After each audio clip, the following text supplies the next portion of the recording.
Hey everybody, welcome to another episode of How I Make My Comics.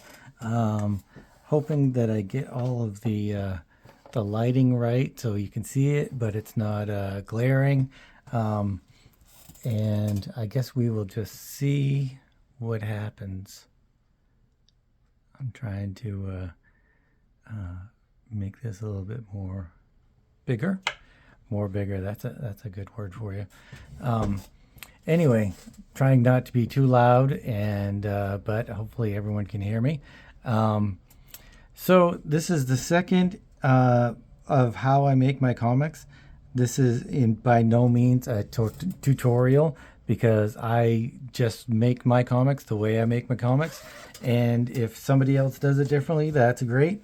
I think it's all about how you individualize your process and how you work from there.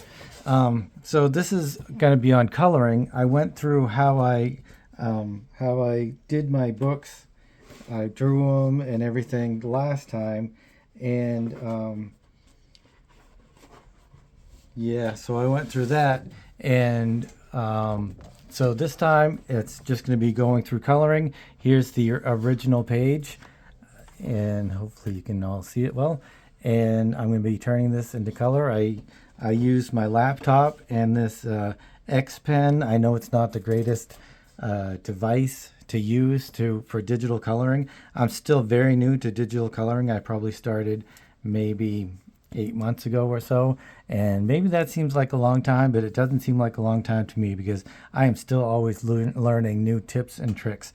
So for one of, and I'm holding the tablet flat so I can get the camera on it. Usually I would have it tilted up so on a book holder or whatever, so not to kill my back. But let's get into it.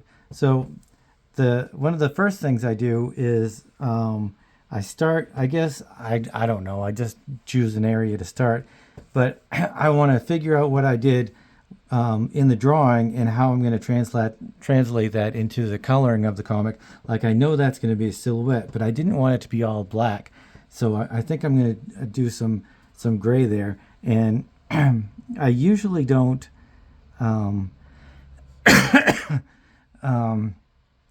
autofill a lot. The only time that I really autofill is backgrounds, and even then I don't really like to do it. So here's my autofill tool. And by the way, this is what I'm using for a program. I'm using the Autodesk Sketchbook program. So I think a lot of people don't use this, but it was free at the time. Now it's cost money, but at the time it was free and it works pretty good. So here's the autofill that screwed up.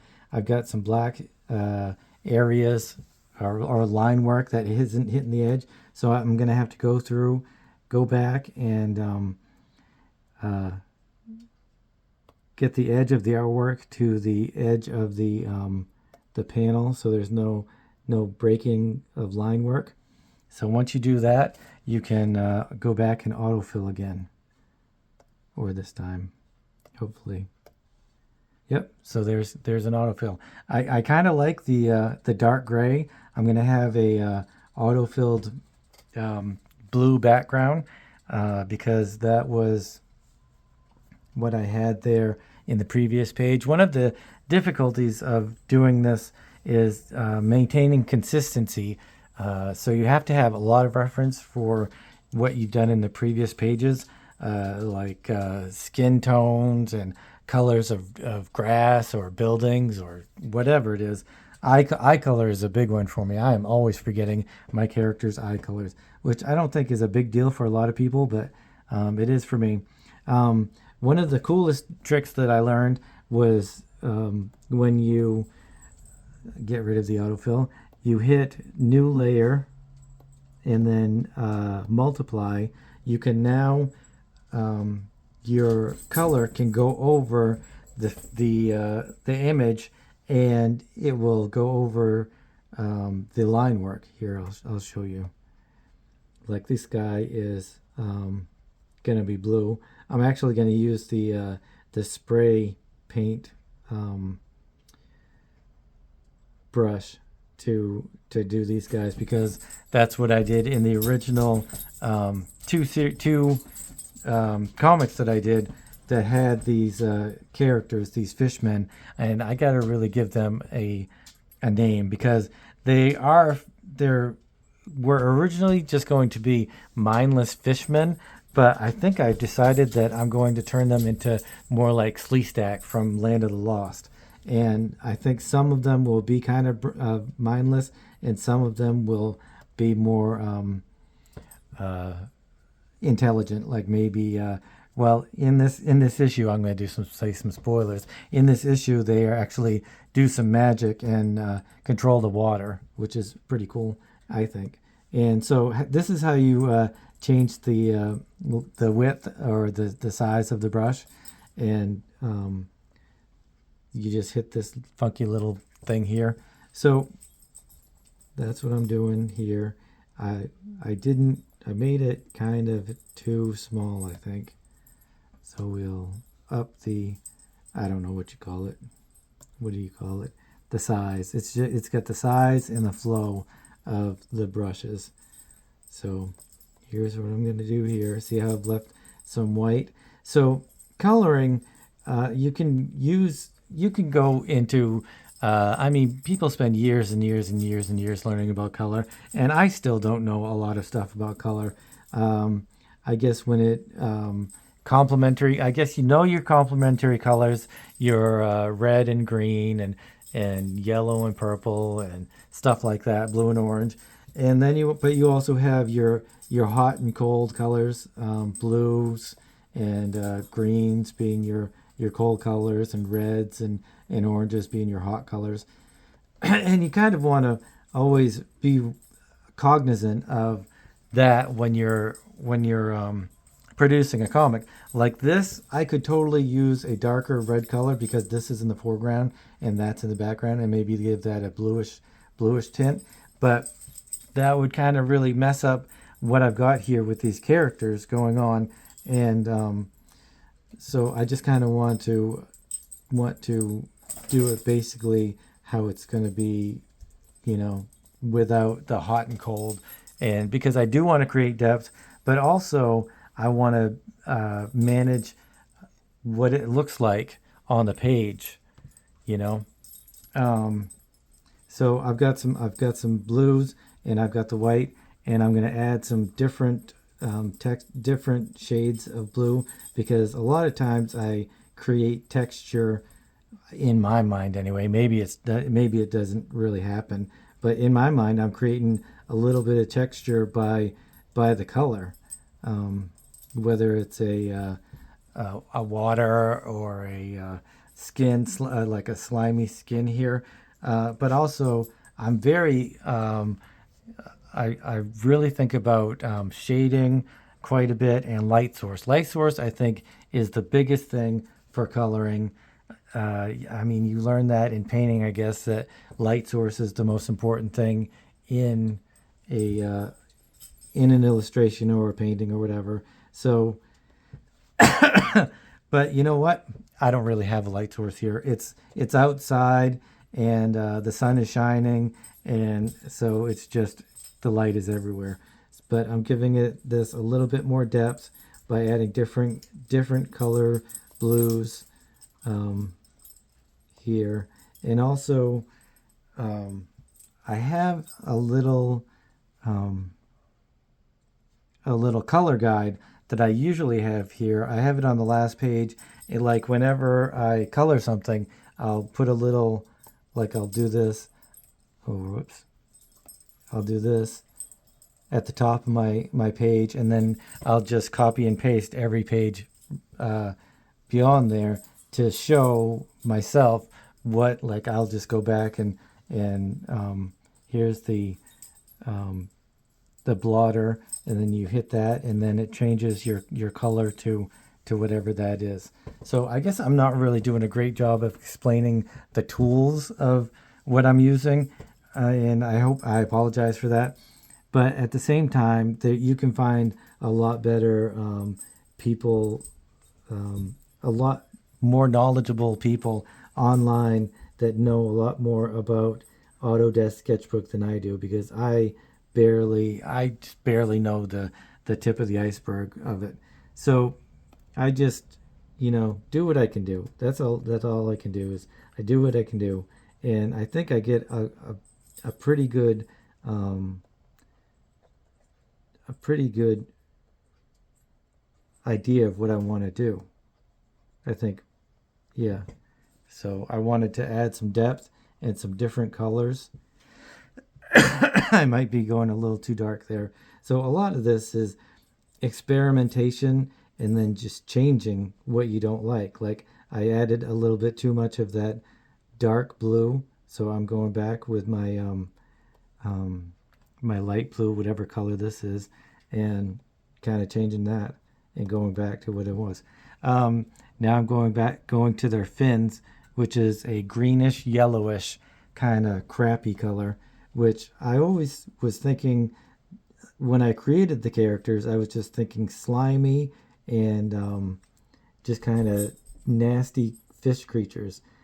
My inspiration for the fish creatures was actually the I don't know what they're called, the Mudokons, or I can't. In Warcraft 3, there were these Modocs or something, these fish bog creatures that were in by the water that you could kill to get experience and stuff.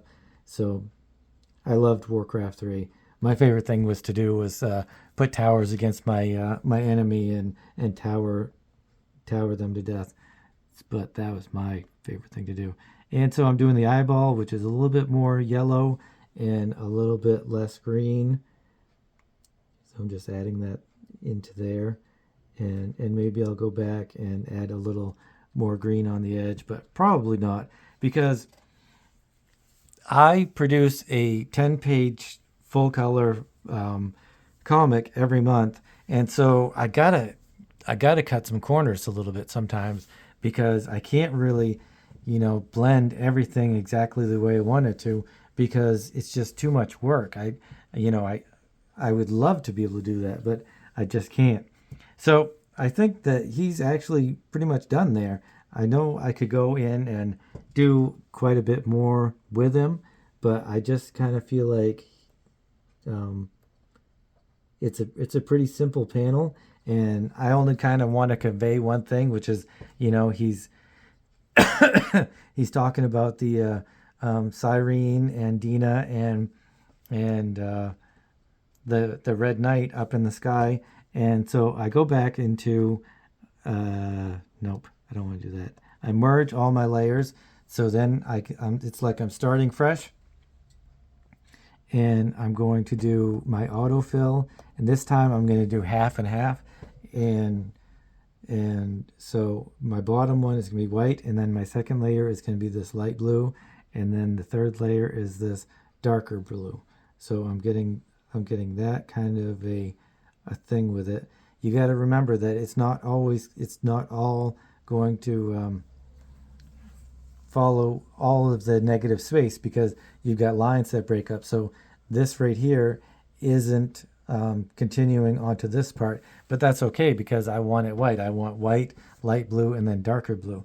So then I'm going to get out of that by hitting the X, and then I'm going to just go to the darker blue, and I'm going to autofill again, but this time I'm going to do flat, because I want to do it like that. Now that looks stupid, so I'm going to undo it and then do the lighter blue. There, that looks a lot better. And it's not just a flat blue sky, so it gives it a little bit of, maybe not depth, but it gives it a little bit of variety in what I'm trying to do. So basically, that's what I do through all the pages, and I go through from color to color, sometimes using autofill, sometimes not. I use a lot of my blending tool, and maybe I'll be able to show you here how I do that. No, I guess I can't on this page. But what I'm going to do, one thing also for all you new digital artists, is save a lot. I did a whole page once, and I had it all done, and I lost it, and I was so angry with myself and life and everything. So here's the blended characters, my skin tones and stuff, and my water.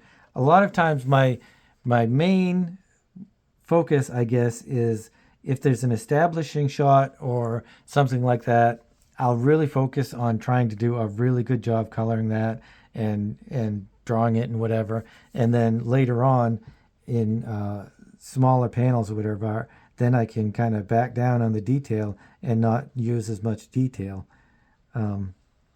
That's kind of what manga artists do. They'll focus in an establishing shot, whether it's an action shot or whatever, or a face, and then the next time you see them, it's got a way less detail, which is kind of what you have to do.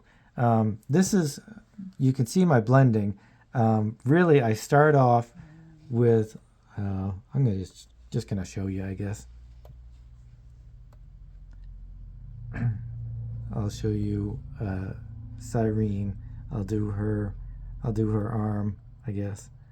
I'm going to go back and do new layer and multiply, and then hit the skin tone, because this is my basic skin tone that I use, and then I'll just color her skin tone like this. Hopefully you can see it and the camera isn't in the way, or my hand isn't in the way, but there's just a basic flat skin tone that I use for Cyrene, or I use for almost everybody. And then the next, where I shade in, I'll go to a darker thing, and this is where I'm figuring out my light source, because I figure the light source is coming from here.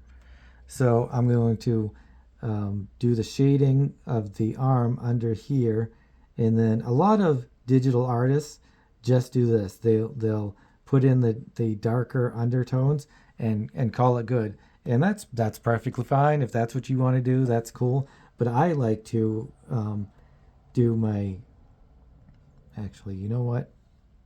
No, that's what I do. I like to put the shading in, or the blending tool. I use this as my blending tool for basically everything, and then I kind of give everything a good blending like that. And that's basically Cyrene skin tone. And so I'll do her neck here, her cleavage. Maybe my favorite part to do. Don't tell anybody. Anyway, this is how I color my comics, and so this is part 2 of how I make my comics, and the next one will be how I print them, how I do the layouts, and how I print them, and how I promote them. So thanks for watching, and if you enjoy this kind of content, give me a thumbs up, and consider subscribing, and let me know how you guys color, what you guys use for pads, or if you do it digitally, what you think is better. I really would love to do markers and not go digital, but they're just too darn expensive. You can't do a whole comic book and not run out of some color. And really, that is the worst feeling in the world, is you have something halfway done and you start running out of the color. It's just the worst feeling in the world. But so I had to go to digital because it's cheaper, and it's, I think I'm progressing so that I'm almost proficient at it, I think. But let me know in the comments what you think, and what you guys are up to in making your own comics. And have a great day. Thanks a lot for watching.